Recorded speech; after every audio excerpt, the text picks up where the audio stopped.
السلام علیکم ورحمۃ اللہ وبرکاتہ۔ پہلے ناظرین، امید ہے اللہ سے کہ آپ خیریت سے ہوں۔ میں محمد راکب چشتی۔ پہلے ناظرین، آپ سے دعا کے لیے چاہتا ہوں کہ اس رمضان میں آپ نے دعا کی نماز کے لیے الحمدللہ اب مجھے رہائی ہو گئی وہ اپنے گھر گئے۔ ماشاء اللہ ایک محفل پاک میں سلمان عظیم نے بیان کیا تو نوجوان کیسے لرزنے لگے، رونے لگے۔ تمام 70 سال کی عمر کے اندر جوانی سے پیدا ہوا، ایسی کیا بات کہی مفتی سلمان عظیم نے، ایسا کیا بیان کر دیا جس نے۔ آئیے، میرا بتانے کا مقصد یہ ہے کہ مفتی سلمان عظیم آئے ہیں تو بیان پورا سنیں، ویڈیو کو اندیکھا نہ کریں، پوری ضرور کریں، بعد میں آپ لائک شیئر ضرور کریں، ویڈیو کو پوری ضرور دیکھیں۔ یہ اعلان کرنا شروع کیا کہ ہم مسلمانوں کو کاٹیں گے، ماریں گے، قتل کریں گے، اسلام کو مٹائیں گے۔ خاک مٹائیں گے، تم سے تمہاری کھجلی نہیں مٹائی جا سکتی۔ کیا خاک مٹاؤ گے؟ تم کیا سمجھتے ہو اسلام کسی محلے کا مذہب ہے؟ کسی ایک بستی کا دین ہے؟ اسلام کی جڑیں تحت الثری میں ہیں اور اس کی شاخیں اوجہ ثریا پر۔ اس درخت کو ہلانا تو دور کی پتے کا بحال بیکا کرنا بھی مشکل ہے۔ دنیا بہت کوشش کر کے دیکھ چکی، تمہارے پاس کتنی طاقت ہے، نہ قارون کے برابر ہے، نہ شداد کے برابر ہے، نہ فرعون کے برابر ہے، نہ حامان کے برابر ہے۔ بڑی بڑی طاقتیں آئی لیکن دین حق کو کبھی نہ وہ مٹا سکی تھی، نہ مٹا سکیں گی۔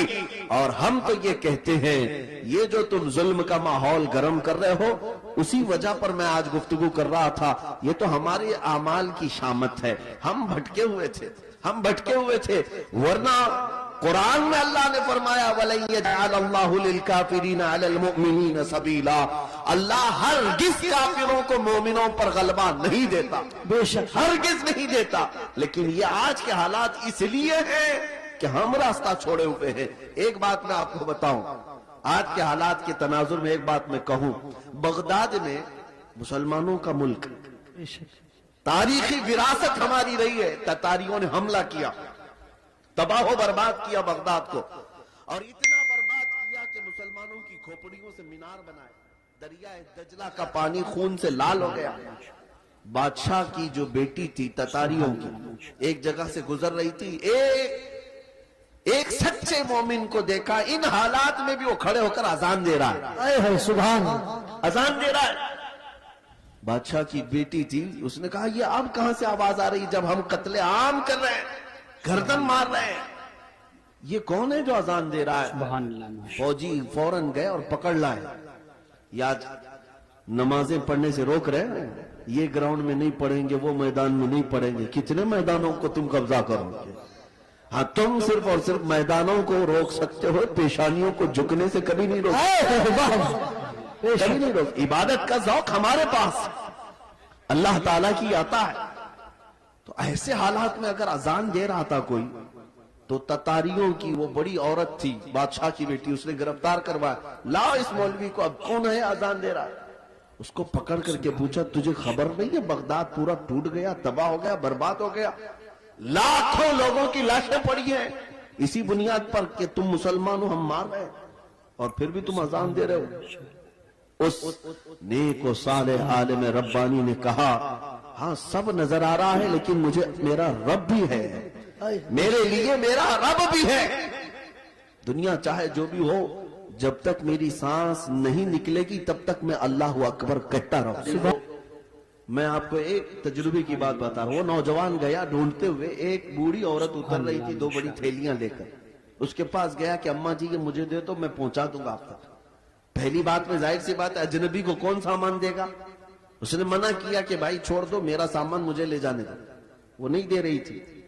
اس نے ضد کیا کہ مجھے دے دیجئے۔ وہ خاتون کہنے لگی پہلے یہ تو بتا تو کولی ہے یا سامان اٹھانے والا ہے؟ ڈریس سے تو نہیں لگتا، کہیں میرا سامان اٹھا کے بھاگ گیا؟ اس نے حقیقت بتائی، اماں جی بات یہ ہے کہ آج 12 ربیع الاول ہے، سبحان، ہمارے پروفیٹ محمد صلی اللہ تعالیٰ علیہ وسلم کا جنم دن ہے، اور ہمارے نبی پاک صلی اللہ تعالیٰ علیہ وسلم بوڑھوں کا اور کمزوروں کا بوجھ اٹھاتے تھے، ان کی یہ عادت تھی، میں چاہتا ہوں کہ ان کی وہ ادا پر میں عمل کر کے ان کو خوش کر دوں۔ سبحان،